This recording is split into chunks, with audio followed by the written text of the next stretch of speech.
estaba de prevenido. Ahora llegó el turno de Alex. Nos dirá más de una anécdota de su carrera. Esto es el turno de Alex. Sabes que la vida es un ciclo que se repite, ¿no? Y uno pasa por todas las etapas. Es como regresar al principio otra vez. Cuando tú has escalado y pasado por todas las posiciones del baloncesto en todos sus niveles, regresar a ver esta actividad que se hace aquí con estos niños que son de 12 años, te trae a ti mucha remembranza, pero al mismo tiempo te das cuenta que todo el balance del baloncesto de un país depende de esta categoría. Entre balones, dribbling, tableros, juventud y futuros relevos, así comienza esta entrevista única, marcada con un cronómetro impregnado de mucha táctica, juego y ética. Acompáñanos. No sé si decirte saludos o decirte bonjour, mon ami, ça va bien. Como tú quieras. No, ¿cómo quiere usted? ¿Cómo se identifica usted? ¿Con el crambulé, con el quesillo, con el crepes o con el pabellón? No, yo me identifico con el pabellón y ¿cómo se llama? La arepa, la reina pepiada y con el quesillo. ¿Y qué dice la gente? Y con la ¿Y qué dice la gente allá en Francia que te vio nacer, pues? No, los franceses nunca me reconocieron como francés. Porque ese es un detalle que cuando la gente, los extranjeros nacían en Francia como producto de las migraciones y las guerras, te daban un certificado médico que habían nacido, pero nunca te dieron la nacionalidad. Yo nunca tuve la nacionalidad francesa. Ahora, Nunca. naces en Francia, medianamente te crían en Francia y llegas a tierra venezolana a los 3 años. Entonces, él es más venezolano que francés, Paco. Yo soy venezolano. Tú eres venezolano. Yo no soy francés. ¿Qué pasa? Estudias como cualquier niño venezolano, Claro. primaria, Aprendí prácticamente a hablar fue español. español y machucaba el francés porque yo estaba en preescolar, pero eso duró poco. Ahora, naces en Francia, creces en Venezuela, estudias primaria y secundaria en una barriada muy popular aquí en Caracas, en Sarría. Sí. Ahora, no solamente el basquetbol fue tu pasión, sino practicaste béisbol y también fuiste atleta de carrera, ¿no? Y bueno, yo tuve la oportunidad de participar en una gran cantidad de deportes porque era obligatorio en la escuela de educación física. Pues ahí tú tenías que hacer atletismo, hice gimnasia, hice atletismo, jugamos béisbol, hicimos fútbol. Era cuando el plan de estudio de la formación de un profesor de educación física en Venezuela estaba considerado entre los 5 mejores del mundo. Es un privilegio, ¿no? Pero después los programas fueron cambiando y lastimosamente hoy en día reconozco que nuestros planes de estudio, nuestra formación de profesores de educación física hoy en día es deficiente. Paco llega al pedagógico con la misión de concebir, por supuesto, el diplomado que lo obtuviste en 1969. Un profesor de educación física muy bien preparado. La pasión creció por el basquetbol y hoy en día podemos decir que Paco Díaz es un hombre de baloncesto, no solamente del baloncesto dentro del baloncesto, sino del baloncesto en Venezuela. Sí, bueno, para ser breve, yo jugué en el primer campeonato nacional infantil en San Cristóbal en el año 1958. Éramos catalogados para el mundo en ese entonces un basquetbol de orilla, por decirlo así. Era un basquetbol de orilla y era casero. Pues ahí habían 4 equipos que resaltaban que era Táchira, Carabobo, Aragua y Distrito Federal. Los campeonatos nacionales se limitaban, ya tú sabías que iba a ganar uno de esos 4. Sí, porque estaba el fuerte de los jugadores practicantes de esa disciplina, ¿no? Sí, entonces, a partir de 1958 hasta el día de hoy, yo no he estado desligado al básquet. Inclusive estando en cargos importantes como director técnico del Instituto de Deporte, como presidente del Instituto de Deporte, siempre la pasión, la relación el aporte, el deseo que Venezuela llegara hasta donde llegamos. Ahora, Campeones de América, no, o sea, así de fácil. en el tiempo fue así. Ahora, Paco, el profesor Rodríguez, tu persona Leonardo. y otras personas más hicieron que el basquetbol pasara de ser orilla a ser medianamente más organizado, fundando, creando la Liga Especial en 1974 con solo 4 equipos.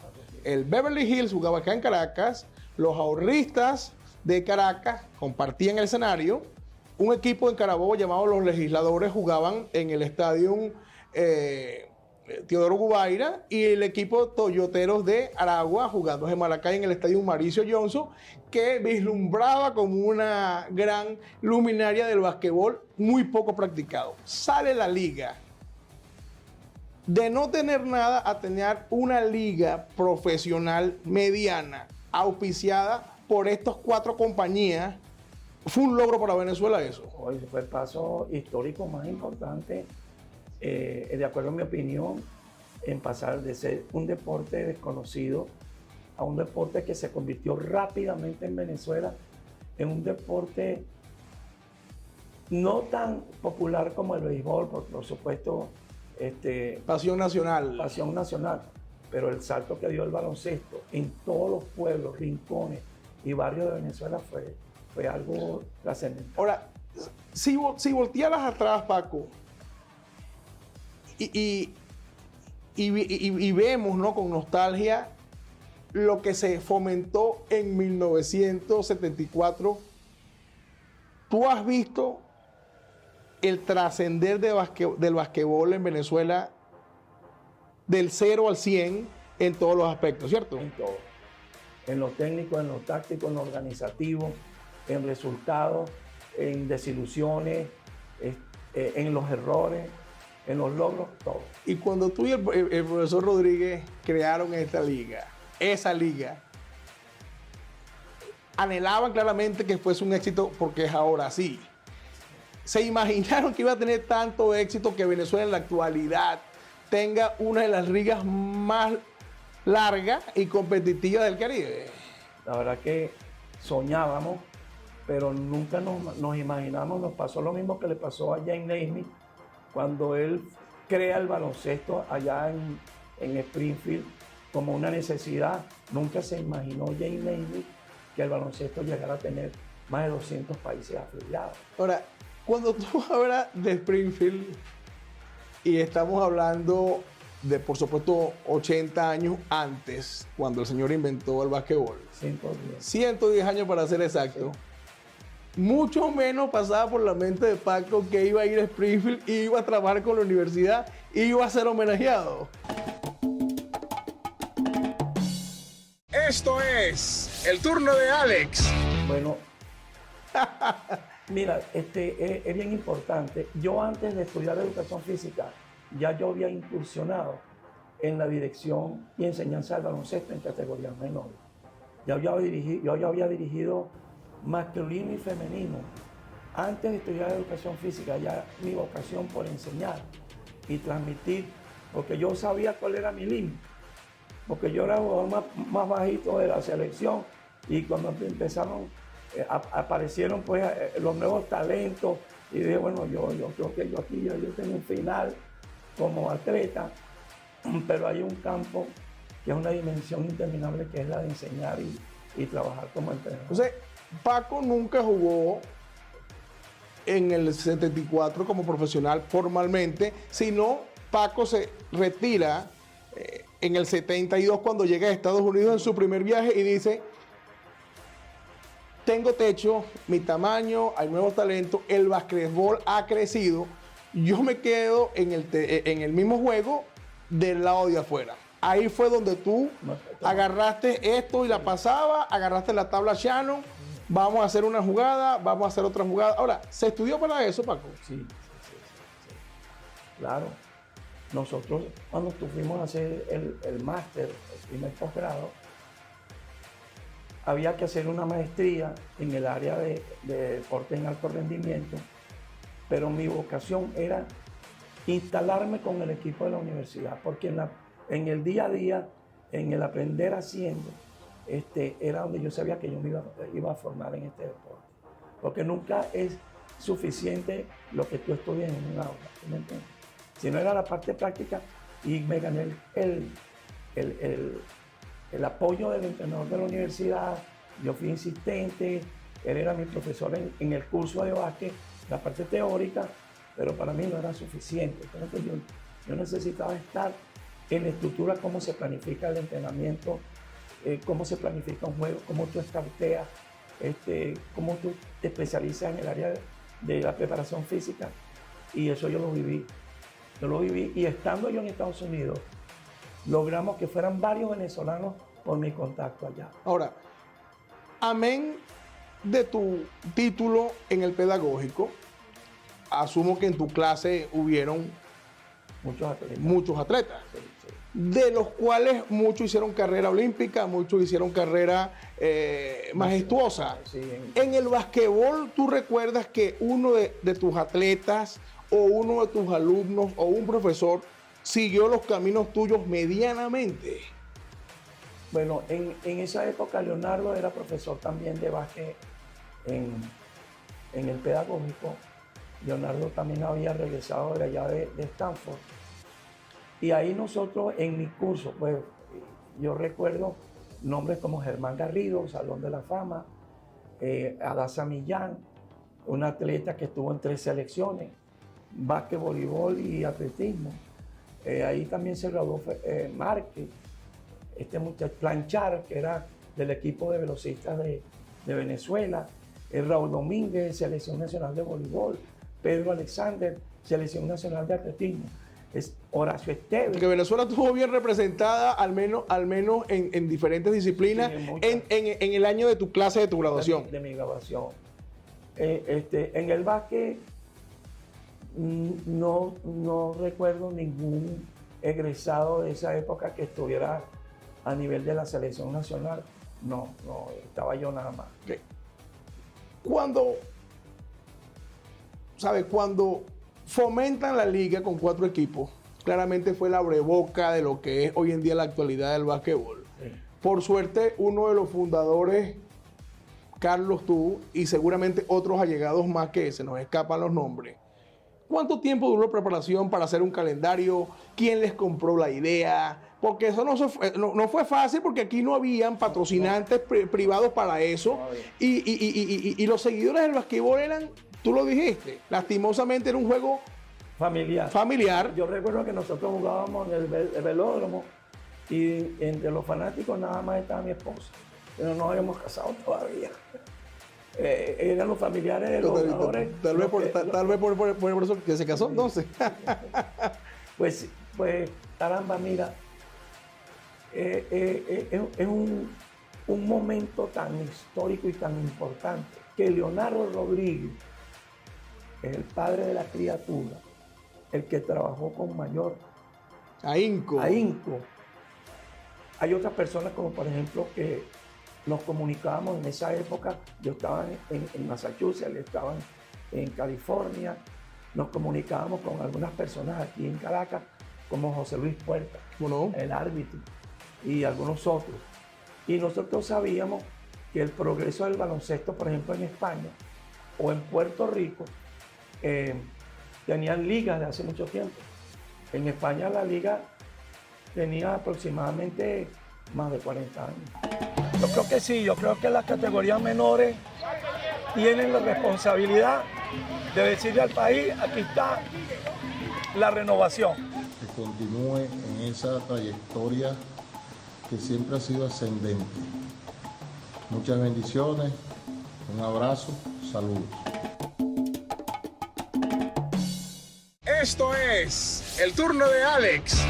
Julio Toro es visitado por Francisco Paco Diez en un traje, en un maletín en San Juan, Puerto Rico. Julio, tengo referencias tuyas, eras mi segunda opción. Queremos que seas el director técnico de la Selección Nacional de Baloncesto de Venezuela. Me lo contaron, tú me vas a corregir si es mentira. Julio dice, me siento honrado, acepto, pero tú le dijiste, pero antes de que firme, te hago un gran adelanto que no tenemos plata. ¿Eso es cierto? Eso es cierto. Eso es muy cierto. Porque Julio en ese momento era asistente de Flor en la selección de Puerto Rico. Pero Julio en ese momento no tenía contrato con ningún equipo de la liga puertorriqueña. Oye, tú lo La liga superior. tú lo consideraste, Paco, algo osado, ofrecerle trabajo a un director técnico importado sin tener nada en el banco. ¿Cómo te digo?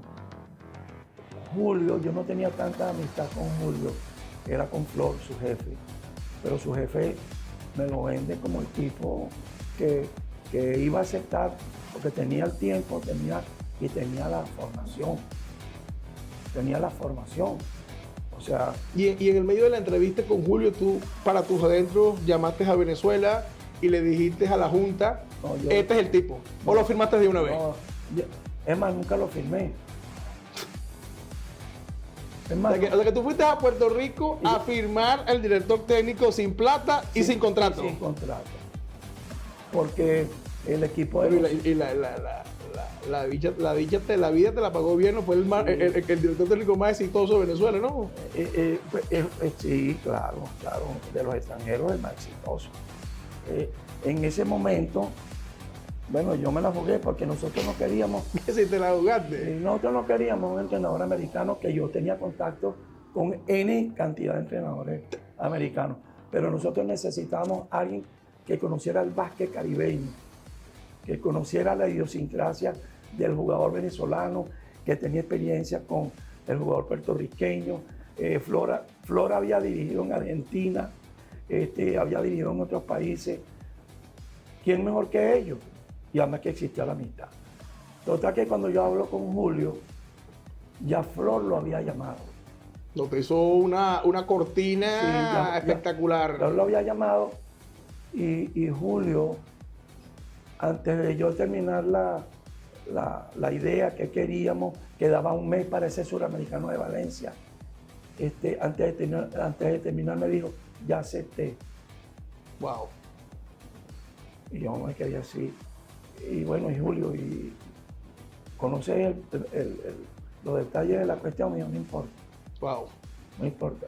Yo no tenía contrato, yo no tenía oferta de dinero, Y la chequera tampoco. tampoco. Y le dije, Julio, nosotros no tenemos un presupuesto para pagar un entrenador internacional de tu calidad y de tu nivel. Ahora, si Julio no hubiese aceptado, ¿por qué? Primero tenían una competencia internacional en Venezuela. Meses después de eso, alguien me comentó que tu tercera opción o tu segunda opción después de Julio era un español. Sí, ¿Y tú pensabas viajar a Barcelona sin plata y sin contrato igual? pero ya con ese entrenador español habíamos tenido un precontacto y también los entrenadores españoles querían venir a Venezuela como fuera. ¿Entiendes? Ya ese entrenador español sabía que nosotros no teníamos el dinero para pagarle y estaba disponible a venir. ¿Quién le adelantó algo? Nosotros poco a poco teníamos como tercera opción. Ahora, Cal Herrera, hijo tuyo. Shepard, hijo tuyo. Iván Olivares, hijo tuyo. Gabriel también. Gabriel Estaba, hijo tuyo. Armando Becker, hijo tuyo. Nel- ¿Tú viste a esos muchachos? Nelcha. Nelcha, hijo tuyo. Sí. Cuando esos jugadores se enteran de que ya no es Paco el director técnico, que tengo entendido que fue aquí en Caracas cuando la concentración, tú le presentas a Julio, muchos lloraron contigo porque consideraron pues que se le iba parte del corazón. Y tú con Julio, o mejor dicho, Julio contigo, hablaron de perfil de cada uno emocionalmente porque los muchachos estaban afectados, ¿cierto? Claro, la parte afectiva también venía con un bajo nivel por el resultado que habíamos tenido en el Mundial de Argentina. Porque antes de Valencia se jugó el Mundial de Argentina. Y ahí, en el Mundial de Argentina, hubo muchos contratiempos entre los jugadores. No se encontraban con el nuevo director técnico. Este- No se encontraban sin ver a Paco en el camerino Ellos- y no se adoptaban, tengo yo entendido, a que Julio trajo su planteamiento en la cancha, algo nuevo para los muchachos Sí. que casi nadie entendió. Julio era un tremendo líder, o es un tremendo líder. Su carrera universitaria era en psicología. Y Julio, amén de todo el baloncesto que conoce, era un tipo que era capaz de controlar las relaciones, ubicar a cada persona en su nivel, y complementar la parte afectiva. Yo creo que el éxito de Julio estuvo ahí, que supo, después de conocer las experiencias de lo que podía escuchar. Tú sabes que nosotros le hicimos esa pregunta a Nelson Jiménez y él dice que la clave de Julio fuiste tú. Sí. Porque, bueno, yo soy de la misma edad de Julio. Nosotros tenemos la misma edad. O no sé si Julio es un poquito mayor que yo. Menor que tú un año. Menor que yo un año. Pero nos compenetramos mucho desde el primer momento que yo estuve en su casa. Ese mundial antes de Valencia no fue o no es muy recordado porque no tuvo participación mediática. No había el internet, la televisión no tenía los derechos internacionales. Exacto. Y llegaron los resultados 2 días después por la prensa escrita. Sí esperaban con ansia saber quién era Julio, que suplantaba a Paquito Díez, que fue el propulsor del basquetbol, el hombre leyenda del basquetbol en Venezuela, que contrató a Julio, que tenía que dar la jugada junto a Julio para que los muchachos lo entendieran en el camerino, en flu, porque ya tú no tenías los chores. Sí, bueno. Los muchachos, ¿sabes? ¿Cómo vieron eso? Porque llegan a Valencia a un escenario que literalmente es la réplica de el estadio donde juegan los Lakers en Los Ángeles, el Fórum de Los Ángeles, del Teodoro Guaira, que está a 3 cuadras, que caben 3.000 personas, al Fórum que caben 40.000 personas. ¿Cómo llegan a Valencia ustedes? El Fórum tiene capacidad para 20. 20.000. Que es igual que el estadio de béisbol de la ciudad universitaria. Esto es el turno de Alex. Bueno, llega Brasil, llega Oscar Smith, llega Marcelo Y Minanelcio, Marcel de Sousa. Marcel de Sousa, que hoy en día es doctor. Carioquiña. No, aquí Y- una constelación de 2 estrellas. Es más, Brasil venía de ganarle a Estados Unidos en el Panamericano de Indiana, que dirigía Camagüey y dirigía a Venezuela ya en ese campeonato. Camagüey había dirigido Paco. la selección. Entre las cámaras que televisaron eso, el juego para clasificar a Portland estaba tildado en los últimos 30 segundos, juego contra Argentina, que Venezuela gana increíblemente para forzar la A Brasil. final contra Brasil, y te vieron entre la corbata, las relaciones internacionales y la dirección del juego también, porque Julio te miraba a ti, qué juego hacemos, qué no hacemos. No tanto, no tanto, no. ¿O era la seña tuya con la seña que tenías la cancha todavía en los genes ahí? No, Julio es un entrenador muy independiente, respetuoso, y nosotros también. Y Julio cogió el rábano por las orejas desde el principio. ¿Entiendes? Amén de nuestra relación y nuestras discusiones, porque él consultó. Fue iniciativa de él de consultar mucho. O de consultarte mucho. Y hicimos un equipo. Hicimos un buen equipo de trabajo. Bueno, la tiene Caco Solórzano, lanza, rebote Luis Jiménez, Portabrero, 2 puntos, Venezuela le gana a Brasil. El primer abrazo fue contigo de Julio, la Federación de Valencia. El primero fue Gabriel. Gabriel estaba, el hijo mayor tuyo. Sí, y después Julio. Venezuela campeón. Sin tener liga, Campeón. Paco era el arquitecto de esa selección, el que contrató sin plata al director técnico que los puso en el preolímpico de Portland a jugar contra los grandes, buscando un cupo a las Olimpiadas de Barcelona 92. Julio en aquella oportunidad me dijo, lo que le dé a los jugadores, me lo das a mí igualito. Que Julio se sintió parte de la... Sí, porque Julio dio a entender, y me lo dijo, que el equipo de Venezuela era el lomito que quisiera dirigir cualquier entrenador. Porque ya en ese talento se veía que Venezuela iba a explotar con los años al máximo nivel. Eso lo sabían los puertorriqueños. Y luego, la primera vez que le ganamos a Puerto Rico, dirigió Julio y le ganó a su país. Correcto. Le ganó a su país. Los jugadores, cuando se reunieron conmigo en el IND, Iván Olivares dijo estas palabras: coach, nosotros queremos que nos dirija un entrenador que no haya tenido relación con ninguno de nosotros, que no nos conozca directamente en lo que hacemos cada uno de nosotros en la cancha. Porque nosotros queremos que el que juegue un minuto es porque el entrenador decidió que eso es lo que ese jugador es capaz de aportar. Ahora, los 12 jugadores de la selección que quedaron campeones en Valencia, aparte de darte las gracias, ese fue el abrazo de padre e hijo, ¿no? Tú sentiste que todos esos muchachos que estaban ahí, que todos estaban infantes. Por cierto, que hice la libreta porque nadie...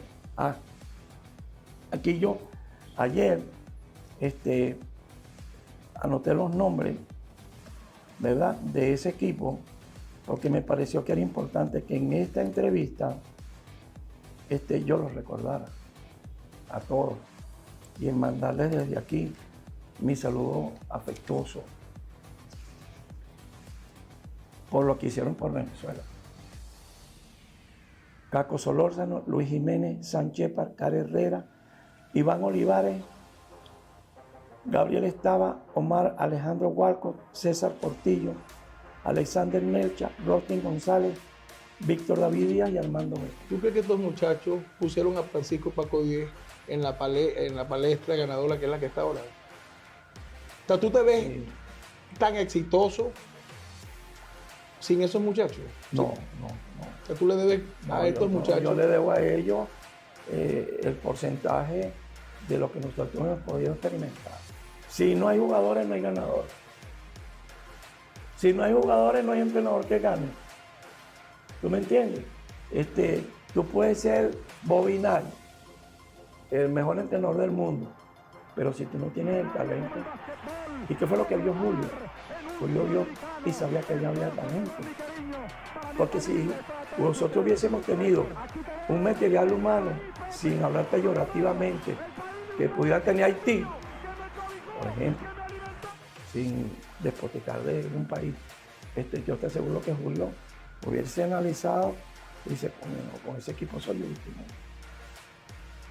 Hubiese buscado una excusa para decir, bueno, lo voy a pensar, yo te llamo, yo te aviso y no me llamaría nunca. Y seguramente del IND hubiesen hecho caso omiso a lo que te dijeron de ser presidente y hubiesen claramente vuelto a... Y este equipo, en el 90% tuvo experiencia en Estados Unidos. ¿Y quién elaboró ese programa? Todos estos que están aquí, más otros jugadores que no están aquí, sirvieron del programa que realizamos, el puente con las universidades norteamericanas. Modestia aparte. Modestia aparte. Sánchez, Cara Herrera había estado en Estados Unidos. Iván estaba en Estados Unidos. Bueno, Car fue después. Gabriel, ¿sí?, Estados Unidos. Omar Walcott, Estados Unidos. Portillo, Estados Unidos. Becker también, ¿no? Mecha, Estados Unidos. Víctor David, Estados Unidos. Armando Becker, Estados Unidos. Eso no fue un invento de 2 días. O sea, que te equivocaste a la hora de escautear para la selección nacional. Este fue un programa que comenzó después de los Panamericanos de Caracas. La legión de los venezolanos de talento a graduarse en Estados Unidos, a mejorar su basquetbol y convertirse en ciudadanos de primera. Todos estos que están aquí son ciudadanos de primera y con formación académica. O sea que matamos 2 pájaros en un día. No solamente que se hicieron deportistas. Ciudadanos ejemplares. ¿Disfrutas esto? Muchísimo. Muchísimo. Yo puedo pasar aquí todo el sábado todo el domingo si es necesario viendo juegos de esta categoría. ¿Tú consideras a nivel nacional el basquetbol venezolano está por buen sendero? Aquí está la renovación de todo el plan del baloncesto de un país, depende de esta categoría. Y nosotros estamos empeñados en no olvidar dónde fue nuestro principio como entrenador. Palabras de admiración, de reconocimiento a lo que ha sido su carrera, lo que significa para nuestro baloncesto, pionero siempre, referente, y que sin duda para nosotros es un honor seguir la huella de alguien tan preparado y que signifique tanto, insisto, para la disciplina que amamos como lo es el baloncesto. Esto es el turno de Alex. Esto es el turno de Alex. Quiero mandarle un gran saludo a Paco. Espero que esté bien, que siga bien. Él es un valor de nuestro baloncesto y ojalá podamos sacarle mucho provecho o más provecho a su formación, su preparación, su integridad y toda la experiencia que pueda llevar a nuestro baloncesto. Ahora, todas estas, tú estabas casado. Sí. Estaban los chamos chiquitos. Sí. ¿Y cómo fue eso? Porque tú vivías más tiempo en una cancha que en la casa, amén de que la señora esposa te acompañaba a la cancha como única fanática, ¿no? Sí, bueno, afortunadamente la firmamos como entrenador asistente hasta hoy en día y realizando un trabajo extraordinario. Josefina fue realmente, o es realmente, el entrenador asistente más importante. Ahora, en el pedagógico, cuando tú llegas allá a las instalaciones o pasas por las instalaciones, ¿sentimiento da, Paco? Claro, muchos recuerdos porque nosotros... ¿Frustrado? No, ¿Realizado? No, realizado, al contrario. Muy orgulloso de mi institución. Cuando nosotros estudiamos, jugamos una cancha que era abierta en un sitio que se llamaba el Estadio Escolar, en la Avenida Páez, y nosotros fuimos muy importantes en la lucha en las nuevas instalaciones del pedagógico. Yo vi nacer ese gimnasio, lo vi nacer. O sea, yo prácticamente tomé la decisión de lo que se iba a poner en ese gimnasio. Pero es que conocía. Pensó, Paco, colgar los balones cuando muere el hijo mayor. No, yo estaba dirigiendo en ese momento Panteras de Miranda. Fue un golpe, por supuesto, increíble. Pero seguimos después, con el pasar de los días, toda la gente y mi familia consideraba que tenía que continuar porque era el pasatiempo más importante para que los pensamientos fueran equilibrándose. Al contrario, yo me involucré más en el básquet, porque con eso decíamos, pasábamos el golpe, tú sabes. O sea, que tú crees que la muerte del chamo tuyo empujó a Paco a mantenerse ocupado para olvidar. Sí, claro. Él en ese momento me acompañaba como gerente de Delfines. Paquito era el gerente.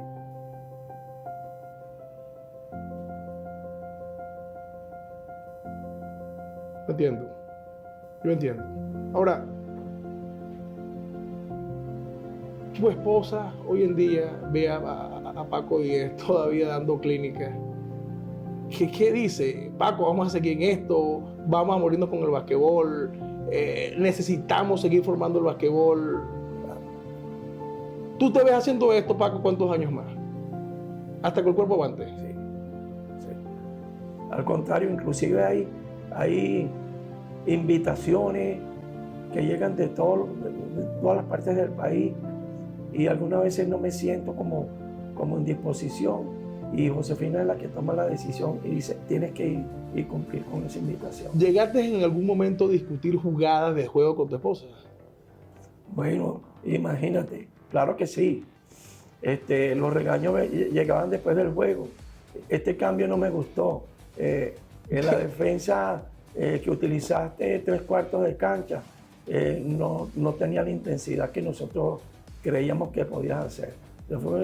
Como te digo, ese fue el señalamiento diario después de cada juego.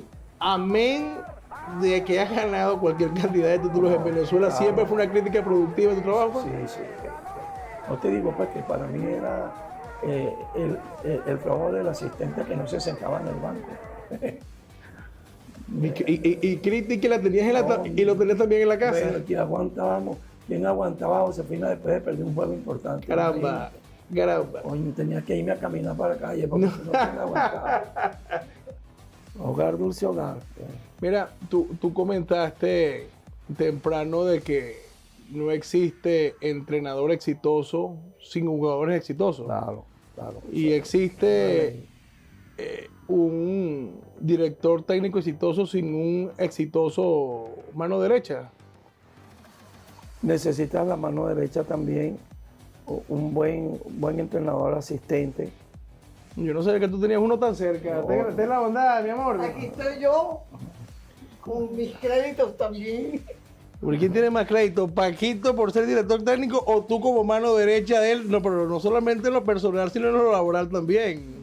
Bueno, 50 y 50.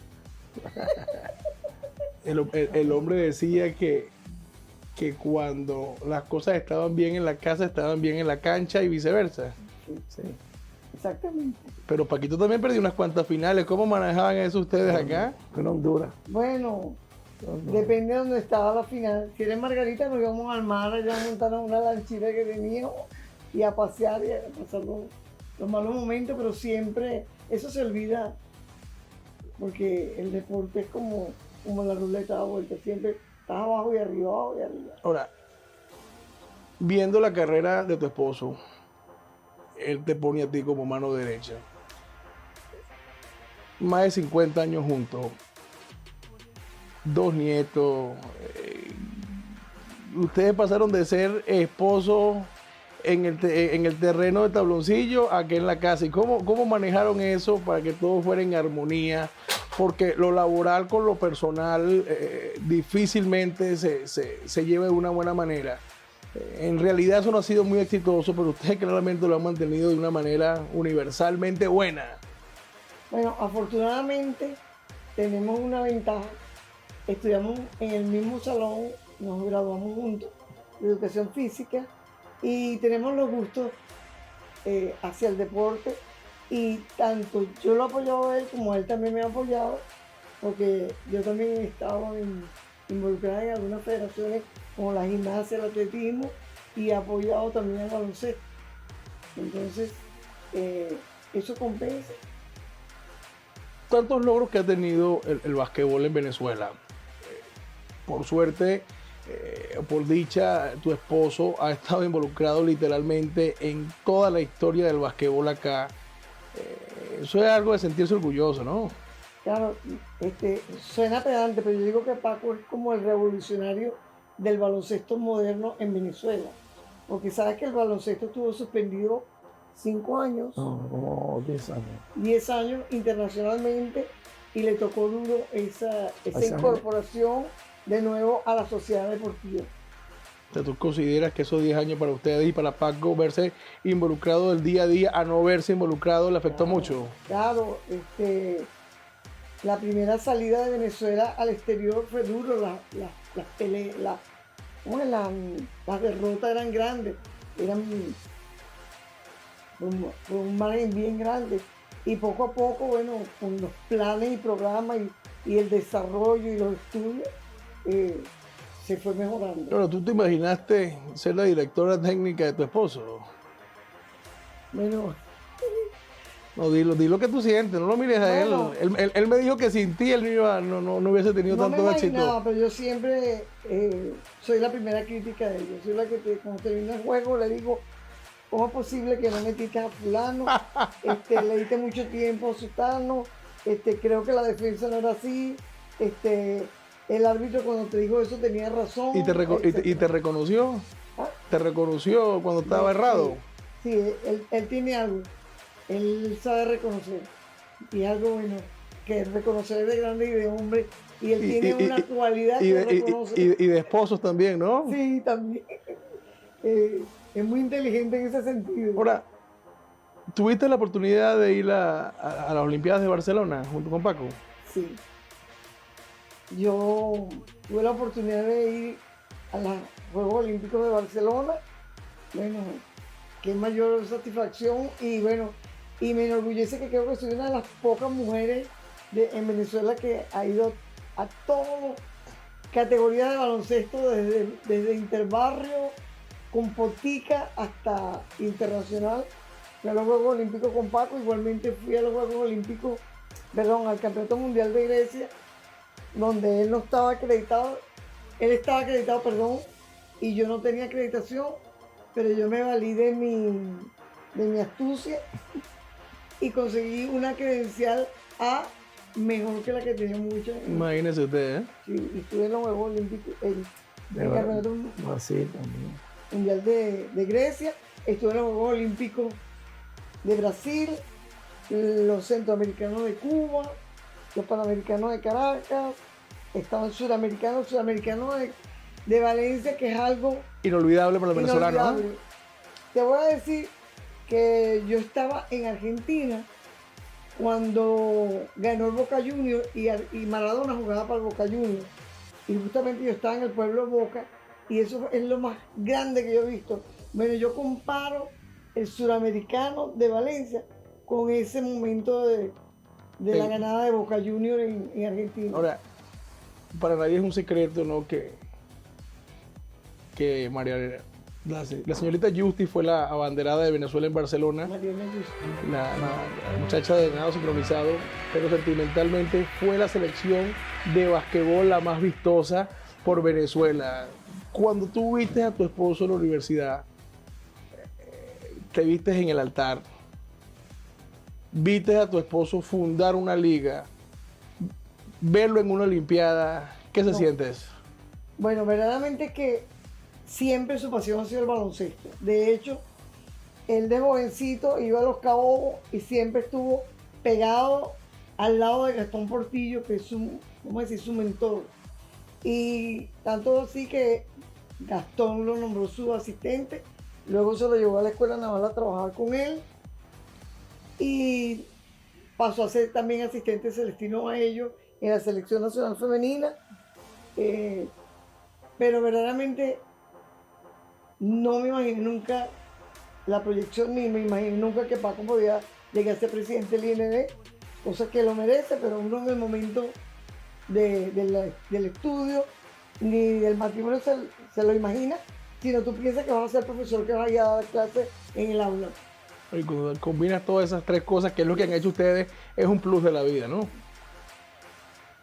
Y bueno, quiero decirte que en este momento yo también estoy cursando en la Universidad Pedagógica Experimental Libertador, nuestra alma mater pedagógico de Caracas, un doctorado en arte y cultura para la América Latina y el Caribe. Y mi tesis de grado la estoy dedicando a Paco, es la historia de vida de Paco. Amor y basquetbol juntos entonces. Sí, sí, sí.